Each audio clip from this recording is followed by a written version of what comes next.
Kelsey Brennan-Wessels for ESA Web TV, and today we join you from Catania on the Italian island of Sicily, home to ESA astronaut Luca Parmitano.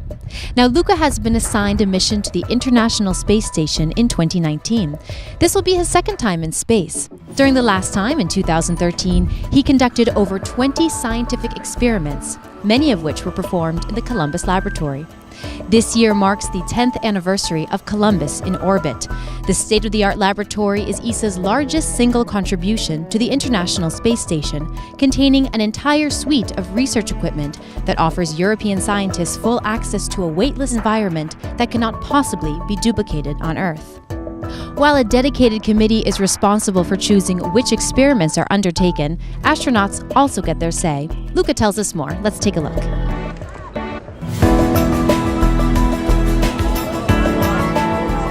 Part of the experiments require us to be part of the experiments, and for that we actually go through something that we like to call the speed dating.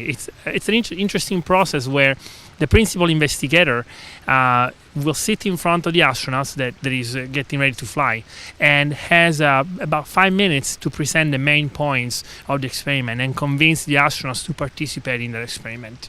Those experiments are usually human research. And the reason why the astronauts has to agree is because it involves us, and so we have to have an idea of what will it take while we are in orbit. Does it entail being prodded? Does it entail wearing something? Does it entail blood draws and such things? And that's why we have this speed dating process. It's actually interesting because in about 4 hours we are presented with several dozens of different experiments. So, of course, your experiments for your next mission have not been selected yet, but what about your past mission? What were some of the experiments that you participated in? The experiments for which I signed up were all interesting, incredibly interesting, especially the ones that we perform in Columbus. Columbus is the main research center for human physiology. We do a lot of experiments using an ultrasound machine that is installed in Columbus. And so one of the experiments that I signed up for was called spinal. And what we did, we demonstrated that we could use a very simple ultrasound machine to take very accurate pictures of the spine. And until that moment, we believed that only with an MRI you could get enough detail. And instead we demonstrated that the software and even just an operator that is not specialized could take enough, could perform the imaging in such a way that it can be used in a diagnosis. And that same that same protocol that we developed while we were in orbit is right now being used in remote areas in order to do diagnosis on spine injury. This is an amazing result because otherwise, let's say if you are in the Arctic or if you are in remote areas in the jungle or in the mountains, it would be impossible to carry an MRI. And in case of accident, now all you need is a smaller MRI machine about the size of a laptop, and you can do an immediate diagnosis remotely, where some doctor on the other side of the earth sees the images right away, can direct an operator to move his hand and find the area that needs to be scanned, and we can do that. So that was a fantastic experiment.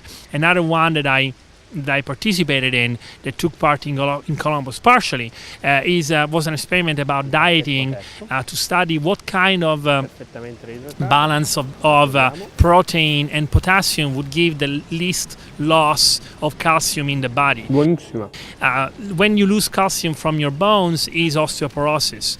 In orbit, we are in a state of accelerated osteoporosis, and so it's really easy for us to study certain markers that are present in our urine and blood in case of calcium loss. So I signed up for this experiment, and in Columbus we would prep the blood, we would centrifuge it, and then put it in vials in order to freeze it and bring it down to Earth. And finally, in Columbus is a place where we do tonometry experiments. We have a little tonometer, which is like a small pen that we tap on the eye to measure the pressure inside the eyeball. This is important because when you are in orbit, because of the fluid shift, there are lots of different effects that create pressure around the bulb. This may change vision. And by studying what happens to the vision in orbit to astronauts, we are able to actually prevent some of those effects to happen on the ground. And that is also an experiment that we do in Columbus.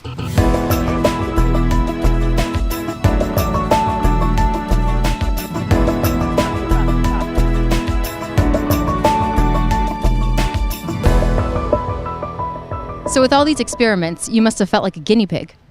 Yes, we are guinea pig. It's not that we feel like them. We really are guinea pigs. But, we sign up for it.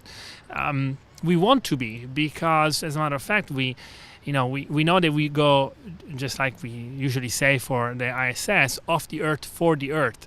And we believe that the human research that we do is of the utmost important. And it's actually some of the research that has the most direct application on the ground. So we do it voluntarily, and we really have our guinea pigs. We go through biopsies and we get prodded.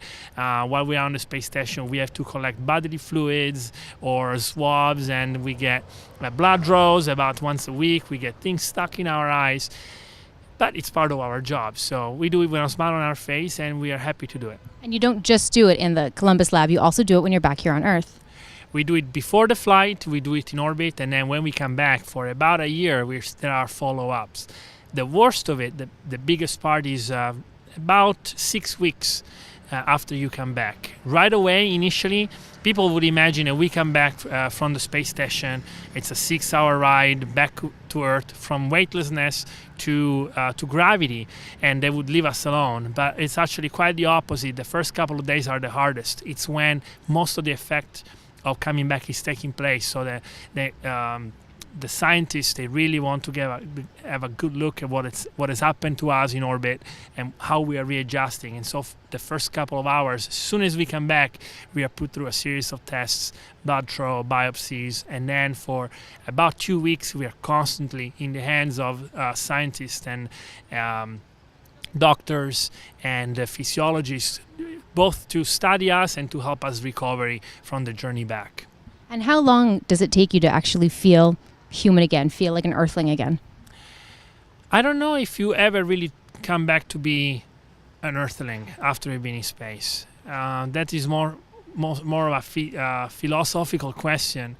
As far as the physiology, everybody reacts differently. We have become really good at taking care of the astronauts while we are on orbit. We exercise daily, and we have figured out that exercising and using our treadmill and our ARED machine, our resistive device, we can keep in good shape and be strong when we come back to Earth. But there are still things that there are still changes that we have to go through.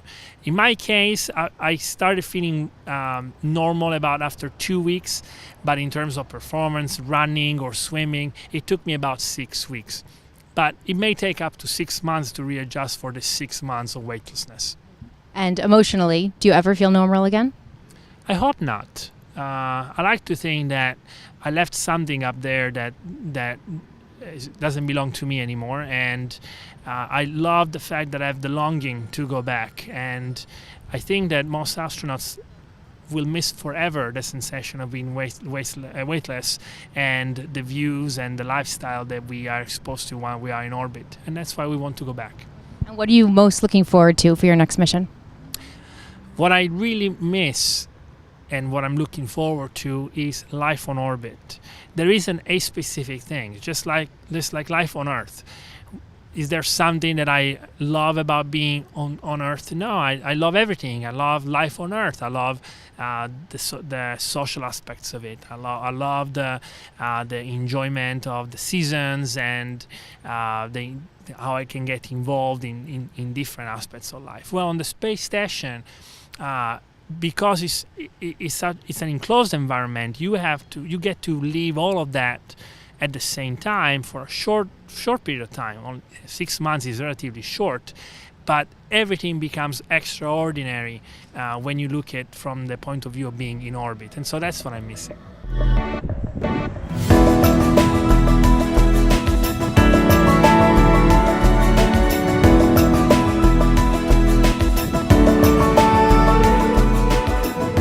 We're here in Catania in Sicily, where you grew up. And when you were growing up, did you want to be an astronaut?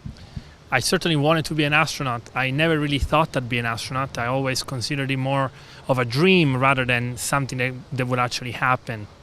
But you have to think that this is Sicily. It's far away from the big institution, from the big cities. Although Catania is relatively big, we are really far away from everything. And so for me, it was really something of a dream.